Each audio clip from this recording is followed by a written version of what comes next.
Je me présente, moi c'est Sila Bangali, dit Bengo Bengo à Yamoussoukro.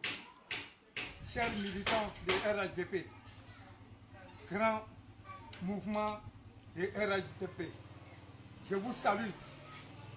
Vraiment, je suis content, je suis fier de vous faire la vidéo là. Cette vidéo, vraiment, essayez de partager. Essayez de remonter jusqu'au sommet. Voilà le sac d'or de RDR. Le sac d'or de RDR. Premier congrès de RDR. Voilà la chemise. Premier congrès de RDR. Ah oui. Je vous ai dit hier que je l'ai vu se prendre avec des images très riches. Depuis Alassane même n'était pas au pouvoir. Premier congrès de RDR et le sac d'or de RDR. Tous ceux qui sont partis au congrès ont reçu cette sac-là. Ce sac-là, vraiment, c'est un grand souvenir. Il y a beaucoup qui n'ont pas ça. Les nouveaux militants aujourd'hui n'ont pas vu ce sac-là. Même s'ils ont vu, ils n'ont pas eu. Mais nous, on a ça. Voilà les premiers uniformes de RDR que je suis habillé avec. Vous voyez, je fais la vidéo. La maison que vous voyez, ici même chez moi à Yamoussoukro, chez Bengo, Henriette Diabaté est rentrée dans la maison. Sarah Soro est rentrée ici. Ben Soumaoro est rentré ici. Johnny Kobina, le fondateur même de RDR, est rentré ici. Si vous voyez que je fais cette vidéo, je suis frustré, très frustré, au niveau de Yamoussoukro. Il y a eu beaucoup comme moi aussi. Nous sommes abandonnés dans le RDP. Mais ceux qui sont aujourd'hui reconnus, ils n'ont pas vu ce sac-là, ils n'ont même pas eu ce sac-là. Ils n'ont pas eu mettre chez mille. J'ai encore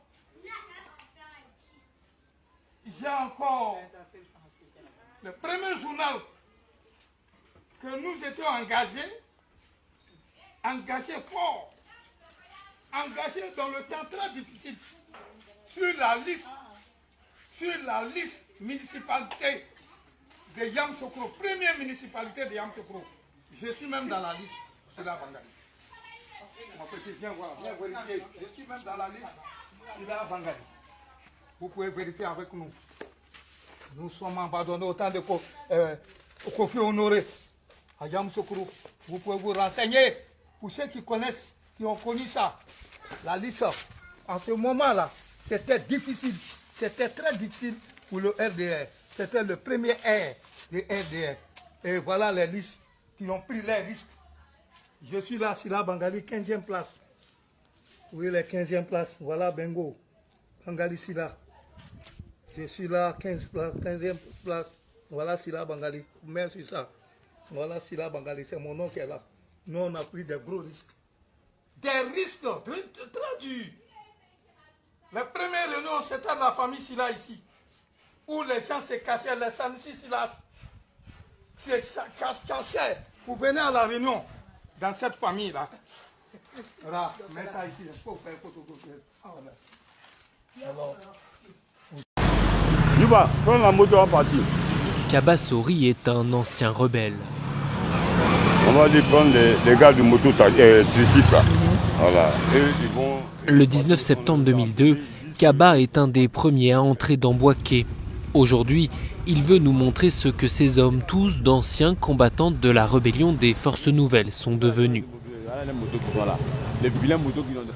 Ce sont eux qui ont chassé du pouvoir Laurent Gbagbo au prix d'une décennie de crise. Pendant 10 ans, ils vont tenir tête au pouvoir central jusqu'à la prise de pouvoir d'Alassane Ouattara. C'est un impératif pour chacun de parler du problème à son matin. Ces anciens combattants, démobilisés, sont désormais pour la plupart chauffeurs de mototricycles. Il n'y a même pas autre activité encore. Et puis miséralement, très miséralement. Depuis 6 h du matin, voilà ça. 6 Comment h du matin. Je n'ai pas encore gagné ça. Le premier qu'il a 500 francs, 6 h du matin, je sois 6 h du matin, jusqu'en l'air là. Ça déjà, quelle est 11 h combien? Donne-moi l'air.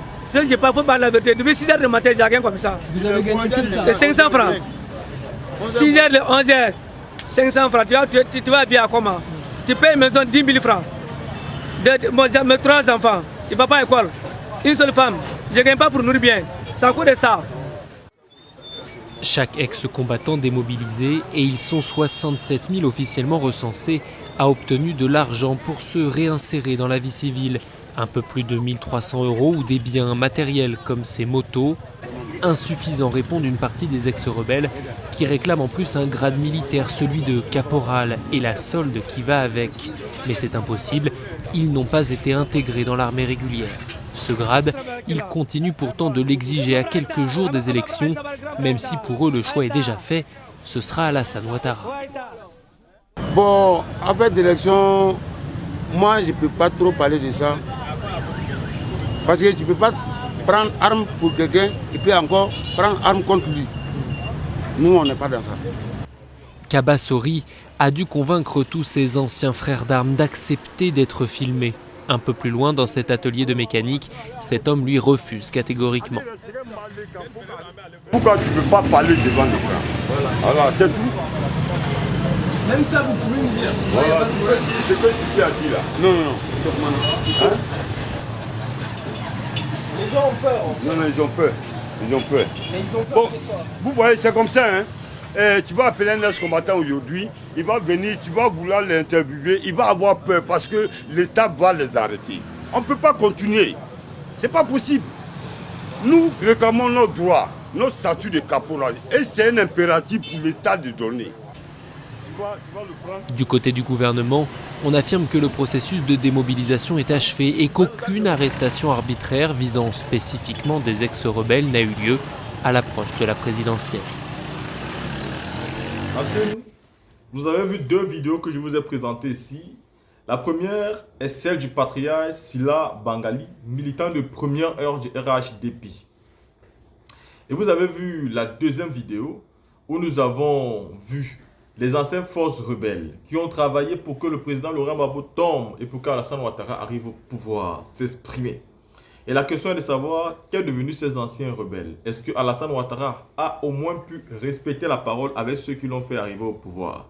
Si Alassane Ouattara ne respecte pas sa parole avec les citoyens de Côte d'Ivoire, est-ce qu'il respecte au moins sa parole avec ceux qui ont porté les armes pour lui? Mais commençons pour la première vidéo déjà. Il faut savoir que M. Sila Bangali est un militant de première heure du RDR et donc l'RHDP à l'heure actuelle. Et c'est lui qui dénonce l'ingratitude après avoir consacré toute sa vie à soutenir ce parti politique. Et ce qu'il n'a pas compris, c'est que s'ils n'ont pas reconnu la contribution du président Guillaume Soro, qui était l'homme de main d'Alassane Ouattara, qu'est-ce qu'ils peuvent attendre aujourd'hui? S'ils l'ont traité ainsi, que le bois vert, qu'est-ce qui peut arriver à eux qui ne comptent absolument rien du tout pour Alassane Ouattara? Il ne faut pas se leurrer ni se mentir. Il faut comprendre que M. Alassane Ouattara n'a de sentiments pour personne et juste pour lui. Tout son combat n'a jamais été un combat commun. Ça a été un combat individuel, un combat personnel. L'objectif était simplement de prendre le pouvoir d'État, de gouverner, parce que c'était son rêve, sa passion. Et il a réussi. Et pour ça, il faut au moins respecter M. Ouattara pour ça.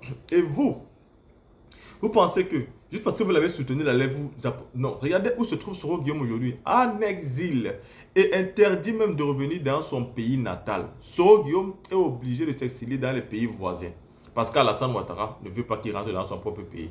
Donc vous, ne rêvez pas, vous n'allez jamais pouvoir obtenir d'Alassane Ouattara une bienveillance.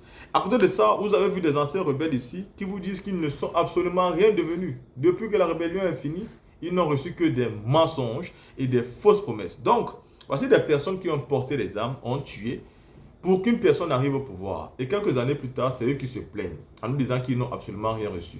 Vous pensez vraiment que si vous tuez vos frères ivoiriens, ou alors vos frères africains, parce que pour la plupart d'entre vous, il y en a pas mal qui ne sont même pas ivoiriens, et qui sont venus mener un combat dont ils ne comprenaient pas. Un combat qu'ils ne devaient pas mener. Parce que quand on mène un combat, au moins on doit comprendre la profondeur du combat et ce qu'on gagne en menant ce combat. Je doute fort que vous l'avez compris. Je pense que vous avez simplement mené un combat parce qu'il fallait le mener. Et aujourd'hui, vous êtes conscient que c'était une perte de temps. Si Alassane Ouattara ne vous a pas payé 10 ans plus tard, 15 ans plus tard, pensez-vous qu'il va vous payer 20 ans ou 30 ans plus tard? Oubliez, c'est terminé. Et contrairement à ce que vous dites, qu'on ne peut pas lutter 2 fois pour le même combat, moi je pense qu'on peut lutter même 1000 fois pour le même combat. Vous avez fait que ce monsieur revienne au pouvoir. Si vous voulez que les Ivoiriens vous pardonnent, bah luttez pour qu'il tombe. Pas en portant les armes, mais cette fois-ci, c'est en votant contre lui, pour qu'il perde le pouvoir et pour qu'une nouvelle personne arrive au pouvoir. Parce que vous savez qu'à l'époque du président Gbagbo, l'argent circulait, mais aujourd'hui, l'argent ne circule plus. Et quand vous demandez pourquoi l'argent ne circule plus, on vous dit bah parce que l'argent travaille. Et c'est là le problème. La team, dis-moi ce que vous pensez par rapport à ces 2 vidéos et on se prend pour une autre vidéo.